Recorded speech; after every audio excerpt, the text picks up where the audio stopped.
বন্ধুরা, কিছু কথা না বইলা পারি নাই। কিসের আলামত? গেছে কালকা ঢাকা বিশ্ববিদ্যালয়ে একজন ছাত্র পিঠা মেরে ফেলাইছে। কিসের আলামত? চট্টগ্রাম ৩ পার্বত্য জেলায় গন্ডগোল। আজকে হলো চট্টগ্রাম, আবার এই যে পার্বত্য জেলা মসজিদে হামলা, ঢাকা বাইতুল মোকাররম মসজিদে হামলা। তো এই সমস্ত কিসের আলামত বোঝা যাচ্ছে? দেশে যারা তত্ত্বাবধান সরকার আছেন তাদেরকে ব্যর্থ হইতে কোনোভাবেই দেওয়া যাবে না। তাদেরকে আমাদের সফল হওয়ার আগ্রহ দেখাতে হবে। যত বড় ষড়যন্ত্রই হোক, বহুত কষ্টের বিনিময়ে, অনেক কষ্টের বিনিময়ে স্বাধীনতা দ্বিতীয়বারের মতন অর্জন করা হচ্ছে। এদেশের ছাত্রছাত্রী জনতা, আমজনতা তারা আবার স্বাধীন করেছে। এ দেশটা কখনো আবার ব্যর্থর দিকে যেতে যাবে না।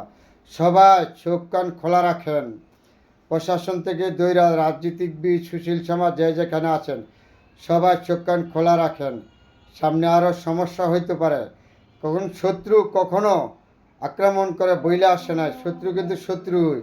যারা দেশে ছিল তারা কিন্তু চেষ্টা করবে যে কোনো মুহূর্তে, যে কোনো সময়। বর্তমান যারা তত্ত্বাবধান সরকার মাননীয় উপদেষ্টা আছেন, তাদের সফলতা ধ্বংস করার জন্য উঠে পড়ে লেগে দিয়েছে। কিন্তু এদেশের জনগণ, ছাত্র জনতা যে অর্জন করেছে, এটা কখনো ব্যর্থ হইতে দেওয়া যাবে না। সবাই চোখ কান খোলা রাখবেন। রাজনীতিকবিদ, সুশীল সমাজ, বুদ্ধিজীবী, লেখক, যারা দেশপ্রেমিক কবি আছেন, লেখক আছেন, সবার প্রতি অনুরোধ, চোখ কান খোলা রাখবেন। কখনো দেশ আবার ব্যর্থ হইতে দিব না। যেমন 1971 সালে 30 লক্ষ মা বোনের বিনিময়ে আমরা স্বাধীন পেয়েছি, সেই স্বাধীন আমরা ভোগ করতে পারিনি।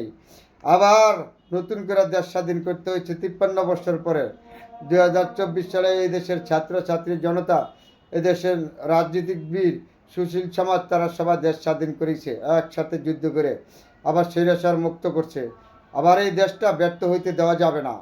চোখ কান খোলা রাখতে হবে। যত বুদ্ধিজীবী আছেন, লেখক আছেন, সুশীল সমাজ, রাজনীতিকবিদ, প্রতিটা মানুষের চোখ কান খোলা রাখতে হবে। প্রশাসন সুদ্ধা কখনো যে তারা উপদেষ্টা আছে, তারা মাননীয় উপদেষ্টা সম্মানিত ব্যক্তি, তারা দেশের সুশীল সমাজ, এদেশের সম্মানিত ব্যক্তি, তাদেরকে ব্যর্থ হইতে দেওয়া যাবে না।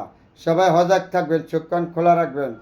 যেহেতু আমাদের দেশপ্রেমিক সেনাবাহিনী দিন রাত পরিশ্রম করে যাচ্ছে, যে কোনো মোকাবেলা তারা প্রস্তুত।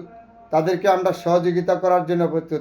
তাদেরকে ব্যর্থ হইতে দেওয়া যাবে না। 3 বাহিনীর প্রধানকে, সেনাবাহিনীদেরকে, তাদেরকে ধন্যবাদ জানাই যে শান্তি সুষ্ঠুভাবে আপনারা মোকাবেলা করে যাচ্ছেন। যতগুলি ঝড় তুফান আসছে, যে কোনো দুর্যোগে আপনারা প্রস্তুত থাকবেন। এই দেশের জন্য, দেশের নাগরিক আপনারা, এই দেশপ্রেমিক সেনাবাহিনী আপনারা, আপনাদের প্রতি আমাদের অনেক দাবি, অনেক অর্জন আছে। তার জন্য আপনাদের কথা আমরা কখনো বলবো না। 18 কোটি মানুষে সবাই চোখ কান খোলা রাখবেন। দেশবাসী, দেশের ষড়যন্ত্র কোথায় থেকে আরম্ভ হবে, কোথায় যাবে বলা যাবে না। শত্রুরা কিন্তু সবসময় আঘাত করার জন্য, দেশের ক্ষতি করার জন্য, দেশের জনগণের জন্য। তাহলে আমাদের কি করা? চোখ কান খোলা রাখতে হবে। দেশের সুশীল সমাজ, রাজনীতিকবিদ যারা আছে, ছাত্রছাত্রী যারা দেশ, সবাই চোখ কান খোলা রাখতে হবে। নাহলে যে কোনো মুহূর্তে শত্রুরা আমাদেরকে আক্রমণ করতে পারে।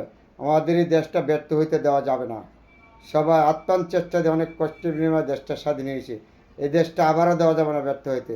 কিন্তু এখনও এই আমলারা আগের স্বেচ্ছাচার সরকারের খম করে বসে আছে। যে কোনো মুহূর্তে দেশের উপরে আঘাত করতে পারে, তারা ষড়যন্ত্র করতে পারে। ষড়যন্ত্রের জন্য তারা 1 নাম্বার। তাহলে আমাদের সবার চোখ কান খোলা রাখতে হইব। যে কোনো মুহূর্তে দেশের তারা বিশৃঙ্খলা সৃষ্টি করতে পারে, যাতে না করতে পারে। আমরা সবার চোখ কান খোলা রাখবো। দেশবাসীর প্রতি অনুরোধ। আমি একজন ক্ষুদ্র মানুষ হিসাবে, সবাই ভালো থাকবেন বন্ধুরা। সবার জন্য দোয়া রইল।